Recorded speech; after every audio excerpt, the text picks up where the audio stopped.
What's up, everybody? It's Danny Green here, back with Inside the Green Room. My co-host Harrison Sanford.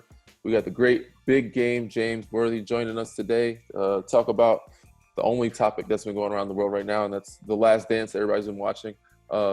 Big game. Appreciate you taking your time out, man, and joining us. And said watching the Last Dance with everybody else around the world. Your thoughts? What you obviously you lived it, but as you see and it's put together now, what are your thoughts of how it's been put together? It's a unique documentary.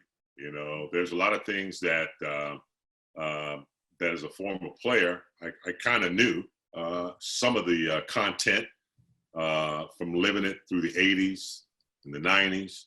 But then there was a lot of things that was kind of an inside the Chicago team that I didn't know. So for that reason, it was rich and content, and the way everyone was so explicit about their memory. Steve Kerr, B.J. Armstrong, and then of course you had the whole Krause issue. There was a lot to learn in the documentary, so I think the unknown factors were really exciting, and people were anticipating it each episode.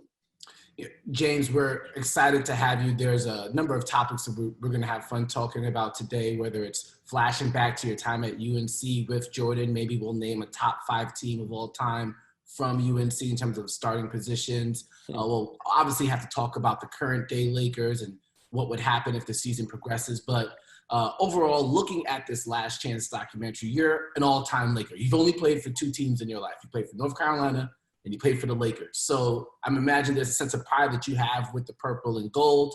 And this documentary is painting the Bulls in a very high, a strong picture here as maybe the best team of all time, best dynasty of all time. But you played for the Lakers. At the same time, Michael Jordan was your college teammate. How do you digest the differences in those two things and still try to keep your allegiance? Well, I mean, it's from my perspective. I've seen decade before me in the '70s. I even saw a little bit of Bill Russell toward the late '60s and the early '70s. So it's so hard to compare, and people go into statistics. They go into a lot of different categories to try to figure that out. Bill Russell would say with 11 rings, they were the best team ever. That's, a lot of people measure it by the rings, but I've always found that difficult to do because of the different styles. I can't see the 60s team who really didn't shoot the 3, didn't really have up-tempo, so it's hard to compare. The Chicago Bulls are definitely, with 6 championships and, for what they did, they're in the conversation. I can't say they're the best. Showtime have something to say about that. Even though Larry Bird only won 3, he's going to say overtime. San Antonio's going to have something to say about that. But you have to give Chicago credit for what they did after they got past Detroit. They're top 2, top 3 for sure, but it's so hard to compare. But what Michael did and the way he did it and the way the story evolved from being nothing when he first got there, going through the injury, and then getting past Detroit.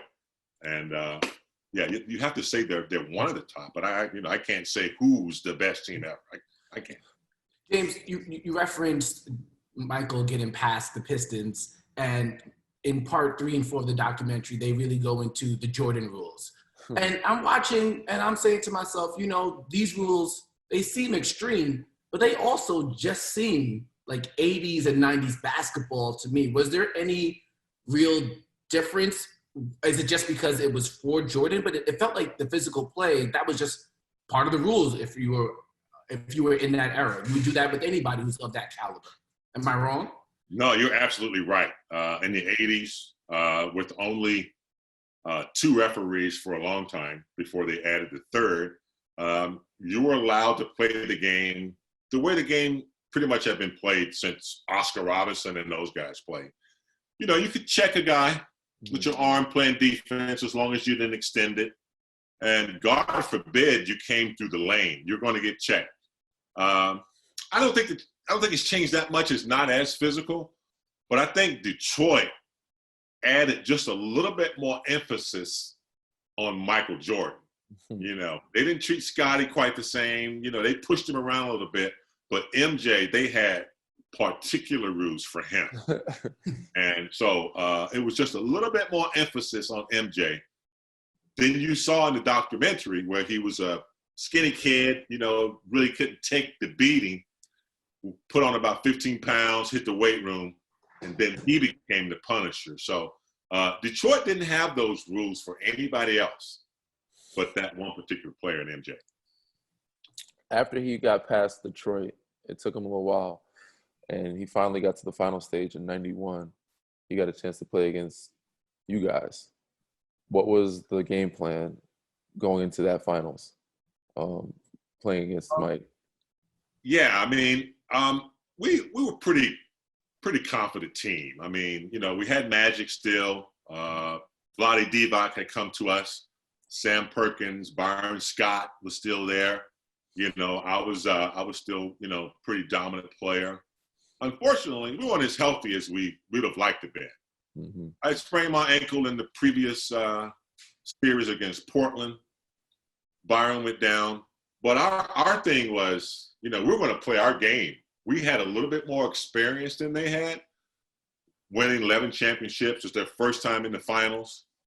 Our thing was just to kind of control the rest of the team. We knew Michael was a dominant player. We were able to go in there and steal game one.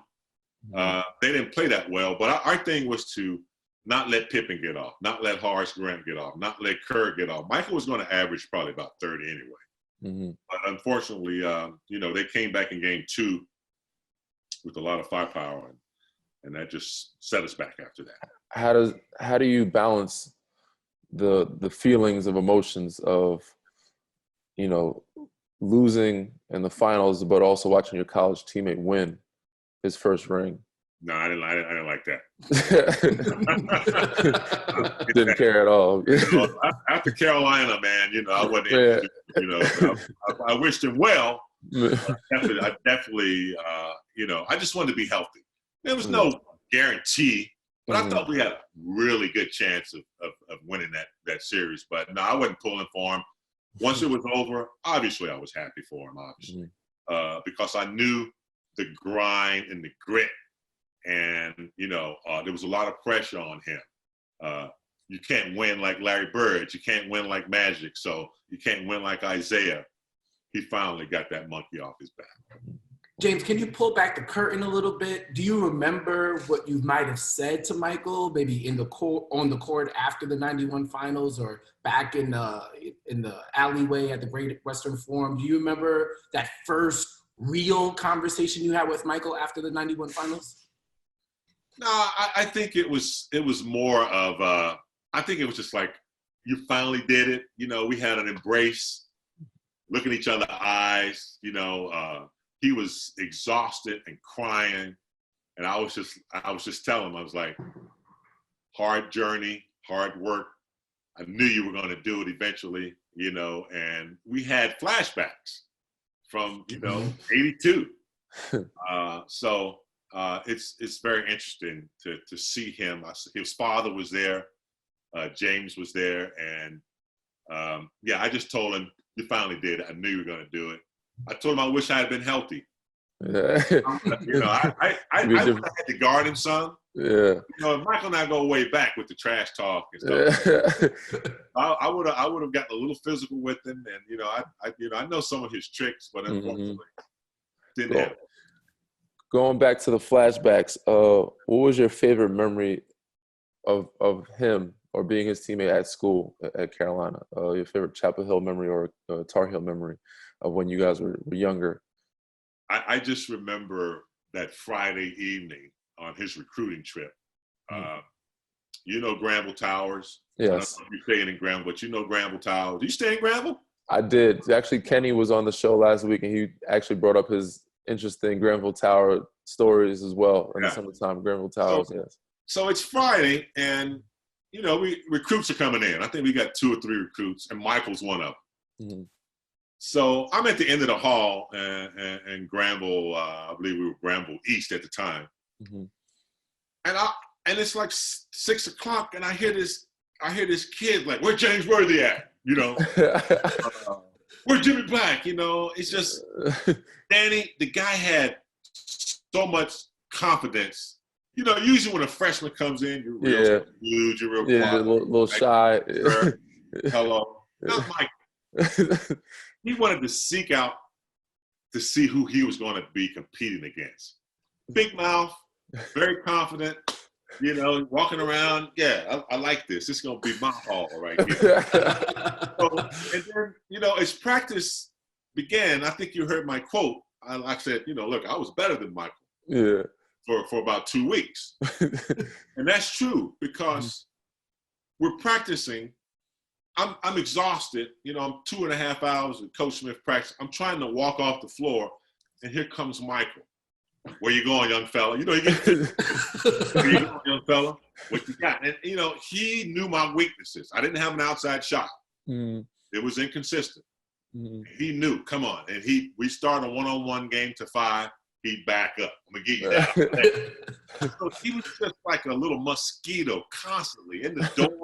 You know, you'd be in the cafeteria eating. He'd come up behind and slap you in the back of your head. No, you want to get up and kick his ass. You know what I'm saying? But you just, you know, and then after a while, you begin to understand that this guy had it, wanted it. You know, Coach Smith put him in running group B, you know, the running program. Yeah. We had A, B, and C. A with your time. So Jimmy Black and guys like that were giving him a hard time because he had a few more seconds to make his time, running the 2:20 or 4:40 or whatever. Michael went to Coach Smith and said, "Put me in A." And he got in that A group and just dusted everybody. If it were backgammon, it didn't matter. If he lost a game of backgammon, it would be like losing to the Detroit Pistons in Game 7. He was mad. He was angry. He was going to get revenge. You know, you'd be walking, you know, through the cafeteria. He'd be like, "I want that rematch right there." He couldn't take losing, man. He couldn't take. Yeah, we had the A, B, and C group too when I was there with Coach Williams. You know, obviously the point guards, the smaller guys had to be the faster times, and then the guards, B group, the big C group. I never made my mile, by the way. A lot of guys struggled with that mile, especially, you know, A, B, and C groups. But that's interesting. So James, when MJ, after he's this brash recruit, he finally comes on campus and he establishes, as you said, after about 2 weeks that you thought he was the best player on the team. At that point, did you think you're going to win the national title, or even before that? And what exactly did he bring that made that team, escalated it to the national title level? Obviously still a very good team, but obviously with him winning the title. Yeah, well, we had lost to the Indiana Hoosiers the year before, 1981. So it was rare then to get back to the Final Four 2 years in a row because you lose players, you have to regroup, things like that. But we were determined. I remember when we came back to school in August, Jimmy Black got us all together, and Michael was a freshman then. We had a team meeting that we were so tired of hearing about the monkey being on Coach Smith's back. You know, he was a great coach, the winningest coach in college basketball at the time. Always would get to the Final Four, come up a little short. And so we were determined that we were going to dedicate, you know, this season to winning it for him. Coach Smith is always, if you lose, he didn't prepare his team. And if he won, he was like, it wasn't me, it was the great players. We got tired. Yeah. You know, right? That's kind of Coach Williams the same. Yeah, Coach Williams. He had all the talent in the world. That's why he won. Exactly. So we got together and, we started our running program. We started playing in Carmichael. Coach Smith didn't allow freshmen to talk to the media until after their first game. So Michael didn't have a lot of conversation. He didn't have a lot to say. We also were ranked number 1 preseason in 1982. Sports Illustrated wanted to put the starting 5 on the cover. But Coach Smith didn't allow freshmen to do that kind of stuff. So if you go back and look at that Sports Illustrated, Michael's not on there. 4 guys. There's 4 guys. And Coach Matt Doherty, Jimmy Black, Sam Perkins, me, and Coach Smith. No Michael. Mm-hmm. Now, somebody after the season did an animated version and added Michael to it. But we were preseason number 1. Michael had tons of talent. But one thing he didn't have that Coach Smith and the coaching staff gave him was he didn't have any science of the game. He didn't have the fundamentals down. And he didn't have the team concept. So Danny, with Coach Smith, you get that. Once he got that. That's why I said I was better than he was for 2 weeks.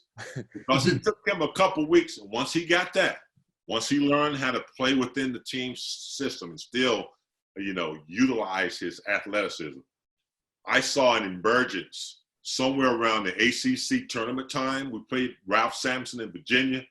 I saw Michael come out. He had a breakthrough. He was playing, team ball, but I saw him realize that he could take anybody at any time. And so he helped us elevate. Before that, it was Sam Perkins and I doing most of the damage. But when we added that third wheel, Michael really elevated our team. And when we got into the Georgetown game, I was the most outstanding player, but Michael hit some key shots in that game, man, some big plays. And had he not made those plays, the momentum was shifting towards Georgetown. So his timing was perfect. The way he elevated, the way he matured. And by the time he got to the NCAAs, we were unbeatable. So we knew we were going to win back in, before the season even started. That was our goal. We played in Carmichael. Did you play in Carmichael, Dan? No, but okay. Carmichael was there. We spoke about that too with Kenny. The women's team played there. I'm making you older than what you are. but anyway, there was a combination to get into the locker room in 1982. Coach Guthridge made the combination 32, 2, and 1. And he said, we're going to win 32 games, which we did. We lost 2 games, which we did. And we ended up number 1. So wow. That's a little tad bit, man. And if you know Coach Guthridge, he's a unique guy. Yeah, we also had combinations of the years that we won and stuff like that. We never predicted the record. That's a tough one to predict. But we also talked to Kenny about the summertime pickup games. How often did you go back after being drafted and playing in the league? How often did you get a chance to go back to Chapel Hill and actually play in the pickup games in the summertime? Did you go back often? Every summer, man. Okay. Every summer. And ever since the 8th grade, I was in basketball camp at Carolina. Okay. 8th, all the way up. So we would sneak down there and watch Walter Davis and Phil Ford, Mitch Kupchak. And, I couldn't wait to get involved in those games. They were the highlight, of summer, that and even Wool and Jim back in the day. Wow. But, when all the pros came back and as a current Tar Heel player, you get to mix it up and learn from those guys. That's what it was all about. So everybody came back for that. And it's just a story about Kenny Smith, I recruited Kenny hard, man. I was like, good. You come to Carolina, we're going to win another one next year. And I left, man. Brad Thornton still pissed at me about that. I always tell Michael, I said, bro, you couldn't win without me. So, James, you've been around a number of UNC greats, you being one of them. It might be a challenge. Could you give us your starting 5 of the best UNC players of all time, and we'll exclude their NBA careers from the ranking. So it would just be what they did at UNC from point guard to center. And feel free to list yourself as the 4 or the 3, however you'd like. Okay. Well, when I was growing up, Phil Ford was the best point guard that ever played at Carolina. And we're not talking about the NBA, even though I think he went to the NBA and was Rookie of the Year after playing for Coach Smith. Difficult to do. I'm going to put Phil Ford at my 1, MJ at 2. Man, 3 is going to be difficult. There's some options. I'm gonna go to my 4 spot then. Okay. It's really hard between Sam Perkins, but I'm gonna go with the prolific scorer, and people are not going to believe this. I'm going with Bob McAdoo. Okay. Bob McAdoo, my 4, unstoppable. At 5, I'm gonna go with Sam Perkins. Okay. My 7. Okay. Steady defense. So you don't have yourself in that lineup? So how many did I name there? I named 4. You got 4, yep, and at the 3. So I'm there you go. Okay. Okay. Yeah. Okay. You know, it's so hard to leave out, Vince, and there's a lot you leave out. Danny won the championship. But I'm gonna go with that because I got defense and I got some scores in there. I mean, you got Rasheed, you got, as you mentioned, Vince, you got Tyler Hansbrough, who had a great career. Antoine Jameson. Stack. There's so many guys, man. There's so many guys. Stack. I forgot about Stack. Yeah, it keeps going and going and going. I'm old school, though, man. I understand. Before we go into the current day Lakers, James, as we were talking to you, I'm like, James has accomplished so much. Can you pick out, let's see, if you can give us your top 3 moments in your career. I mean, you got 3 NBA titles, you got an NCAA title, you were named to the top 50 team, Hall of Fame. There's a lot. So if you could give out, in order, which might be even more difficult, your top 3 accomplishments. Accomplishments. I guess my first one, and I don't know if you want to use something like this as one, would be being drafted number 1 by the Los Angeles Lakers. For sure. Ralph Sampson, big mistake, big dumb mistake. Decided to stay his senior year at Virginia and still didn't get a championship. Opportunity to play with Kareem, Magic, and Los Angeles. Wow. Turned that down. Now, I was going to stay because I was not going to be the number 1 pick. Had Ralph Sampson gone, he was going to be number 1. Dominique Wilkins, the human highlight film, was going to be 2. Terry Cummins would have gone before me. I would have been 4th or 5th. But Ralph Sampson stayed. Jerry West did not need a score. He needed someone that could fit in. The Lakers didn't need me. They had won a championship. In fact, they had won 2 championships prior to me getting there. They made a trade back in 1977. They traded a couple of players, Don Ford, somebody else, to Cleveland for Cleveland's number 1 draft pick in 1982. At the time, Cleveland was at the top of the league. I think they had played in the finals, but they took a sparrow down. Ooh. And the Lakers ended up with that draft pick. So that would be my number 1. To go along with that, I broke my leg my rookie year, so I missed the finals. So my 1A would be losing to the Celtics in 1984. We learned a valuable lesson. They just beat us. They got us off our game. They just outplayed us. They were physical. So my second one was 1985, when we finally, after 7 tries in the finals, historically, Jerry West, Wilt Chamberlain, Elgin Baylor, they never beat the Celtics. So for us to come back the next year and beat the Celtics in the Boston Garden, no one's ever won a championship in that old Well, it's gone now, but that was a shitty gym back in the day. That would be my second accomplishment. And then winning back-to-back in 1988 against the Pistons after we beat the Celtics again in 87. I have one triple-double in my whole career, and I got it in Game 7 against the Pistons. So wow. MVP and winning back-to-back that hadn't been done in 19 years. Those are my top three. Wow. Not a bad top three at all. Not bad at all. Not a bad Not top bad three at all.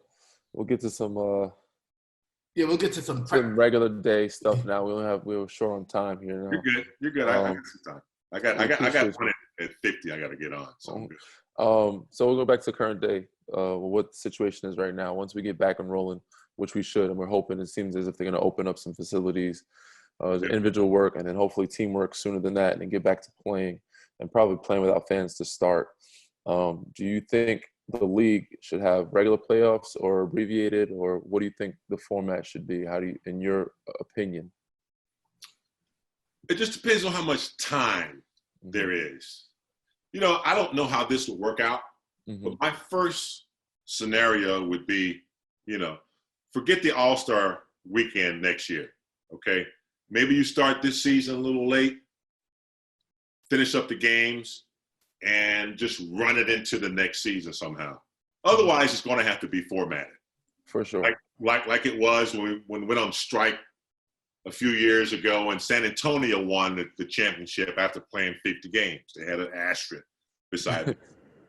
So it could be that they're just going to take the top 4 teams, and the other teams it's just too bad, you know, for the teams who were fighting for a 7th or 8th spot. That's just the way it's going to have to be if they format it. But Danny, I haven't seen the playoffs, man, in about 7 years, bro. Understandable. You guys, man, thanks to you and, you know, AD coming to join LeBron, and we got a good unit, man. You just don't know how excited I was to get there. This would have been a good year, man. It would have been a fun year. Yeah, man. Especially I'm feeling good about it. And I still feel good about it. You guys were peaking at the right time. A lot of people thought that because you got Danny Green, because you got AD, it was going to happen automatically. But it takes months, man, to gel all that together. It really does. But you guys were right there, and I was really getting excited. I'm still excited because I know mentally you guys are still there when this picks back up. I'm expecting big things, man. I really am. Yeah, we are too, man. So I think it's even that more exciting because the other team across town is pretty good too, and just the West, everybody in the whole city is looking forward to the playoffs and seeing what the Western Conference Finals is going to bring. For the first time, I'm not sure for the first time, they've had some good teams with CP3 and Griffin, but for the first time, this is going to be it, and it's still going to be it. You know, when they get started, I'm looking forward to that, bro. Yeah. James, before we spoke today, I watched some film of you, and I was looking at the Great Western Forum, and it was jumping. And I was with Danny last year in Toronto, and Scotiabank Arena was jumping. Outside of the arena was jumping. And I think about all the times and the crowd has impacted playoff games, made players play better, made players play worse, a crucial turnover all of a sudden because you can't think straight because it's so loud, or all of a sudden you're energized and you block a shot because the crowd is cheering you on. From your standpoint, and obviously this is something Denny might have to live through actually, how important are fans to performance, to a player's performance, whether it's a star player or a role player, and how do you think Danny should manage the expectation that fans won't be there? You know, it's hard to say because we've never had an empty arena. I know when the competition starts, it's on. You know, someone elbows me in my chest. I don't care if there's 20,000 people there or not. We're getting ready to get busy. But I do feel the crowd. Any athlete that says he doesn't, it might not be a distraction for you, but trust me, when Danny hits a big three and we need a big three and the crowd goes crazy, I'm feeling pretty good. That's I know whenever I've gotten a dunk or blocked a shot or something like that, yes, because you appreciate being appreciated, and there's something about the the noise that gives you just a short period of energy and confidence. So it's going to be a major task playing without the fans. Maybe they'll bring in the arena. I was watching the Bill Maher show the other night, and he's pumping in some laughter. And but it's going to be something we've never seen before. So I'm going to be interested to see what Danny's explanation is, when he goes through it, because that's for sure. They're talking about bringing some fan noise in, which I heard it didn't sound that bad when it first brought it to our attention. I was like, it's going to be weird. But you're absolutely right, man. That energy, you need that. And I think I learned something way back when, or heard something. It might have been, and I might be wrong about this scientifically, but they say you perform your best when, if you've done something before, you practice it before, done it before. But if you do it in front of a crowd or people, your adrenaline and your whistling, it heightens you to perform or do it better than you normally would when you have people watching you. We're performers. So, man. It's like, if you were a musician, you wouldn't go out and play in front of an empty crowd. We perform, we entertain people. So there's an innate something in us that allows us to enjoy that. And, when you're down 11 points, you need that crowd. You need the crowd to help you get back into the game. So it's going to be a challenge for you guys. You need that adrenaline. For sure. And maybe it's more influential for younger players. I guess maybe a more veteran player might help. It might not be as big as a deterrent. But speaking of younger players, James, you blossomed under Magic and Kareem. Eventually, becoming the leading scorer on the team. Over the course of the year, fans have wavered with their enthusiasm with Kyle Kuzma. How do you think this period here helps him? Because from one standpoint, he's not on the court as much, getting the chemistry that you want him to get with LeBron and AD, and especially with Markieff Morris coming in. But on the other hand, as a young player, there's a wealth of time to watch film. So how do you think he could bounce? How do you think this can hurt, or this period can hurt or help specifically Kyle Kuzma? My perspective, being out doesn't help anybody, in my opinion. Unless you're injured, Kuz was work in progress, When he came here, he had that great summer league, but he was playing with a bunch of young players, Lonzo Ball, Randall. They didn't really have veterans. So it was easy to blossom in that young generation movement. He had a volume of shots. Nobody was saying anything about taking 20 shots. Finally, you put him on a real team with veterans. Usually you come into the league and you get that. But he came in very young with a young unit. Mm-hmm. So he had to really learn how to play with veterans. And it was a struggle, because I'm not getting my shots now. Ingram went to New Orleans and he's getting off. I'm not getting anything here. There's a lot of things that go on in your head that they will never tell you. I went through it. Everyone goes through it. You have to get over that. Then I started to see a little breakthrough. I started to see him understand his role a little bit, started getting some rebounds, started playing defense. So I think he was close, man. He was close to getting to the point where he could be a little bit more efficient, a little bit more consistent, and also let it go. It's LeBron and AD. Know your role, play your role. I did it, and look at all the accolades I got. I could have gone to another team, the Clippers, and I could have been the man, like Dominique. But you just have to be patient. And time will come. I think patience is good for him, understanding that, you're not the guy. You're not the guy. Yes, you're a great scorer. Fit into the team, and everything else will take care of itself. And I think sincerely, Kuz was getting there. Just one or two more before we get you off the horn. One more, actually, really. Take your time. One fun one and then one good one. As you're watching The Last Dance, and obviously you lived through it when obviously when you were younger, you guys were playing, and you see the Jordan LeBron comparisons before this, and even now during this time, so much more, even more so now because of the documentary coming out. Do you think it's fair to people to try to compare and contrast or to judge? And if you had to choose, do you favor one over the other? God, it's tough, man. I'm winning with either one. Yes, that's what agreed. we've never seen a physical physique like LeBron James. Mm-hmm. LeBron James had it since he came into the league.